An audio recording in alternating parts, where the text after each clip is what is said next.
Hi, welcome to Breaking the Panels. I'm Ashley, and we are going back to March 2017 and to Logan. Logan stars Hugh Jackman, Patrick Stewart, Richard E. Grant, and Daphne Keane, and is directed by James Mangold.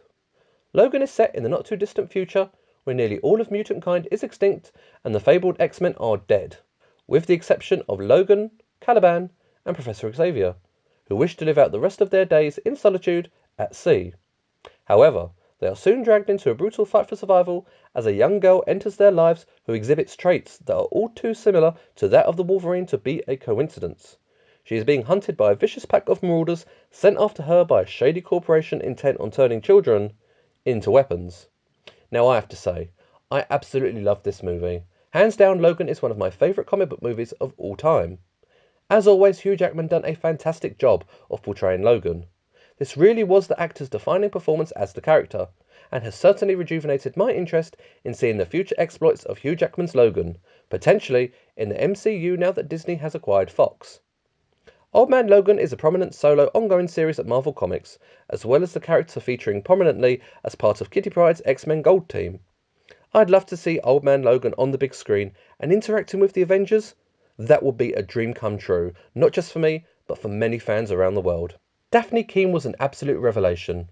The young actress was superb as Laura Kinney, aka X-23.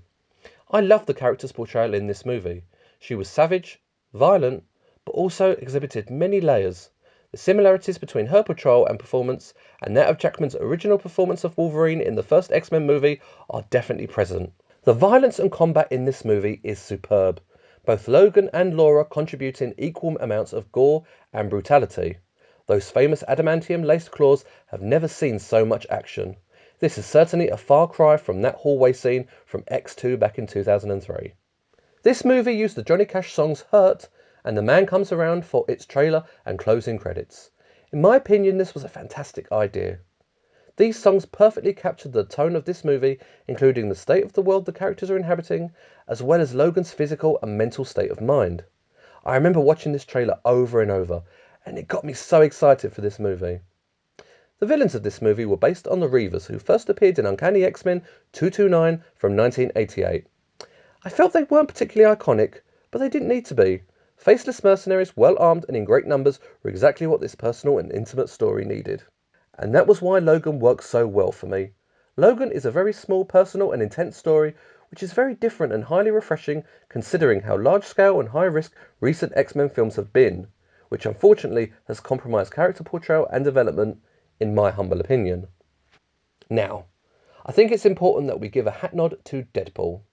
Because, in my opinion, if it wasn't down to the team behind the Deadpool movie pushing the boundaries and being brave, producing an R-rated symphony of bloodshed and profanity, an R-rated Logan film may never have come to materialise. The Wolverine from 2013 tried its hardest while being confined to the boundaries of a PG-13 rating, but predictably came up short. Now there has been talk of this being Hugh Jackman's final performance as the Wolverine. Who would you like to see take on the character if he was ever to be rebooted? My choice would be Scott Eastwood. Who's yours? Please comment below. Also remember to like and subscribe. You can find us all over social media at Breaking the Panels.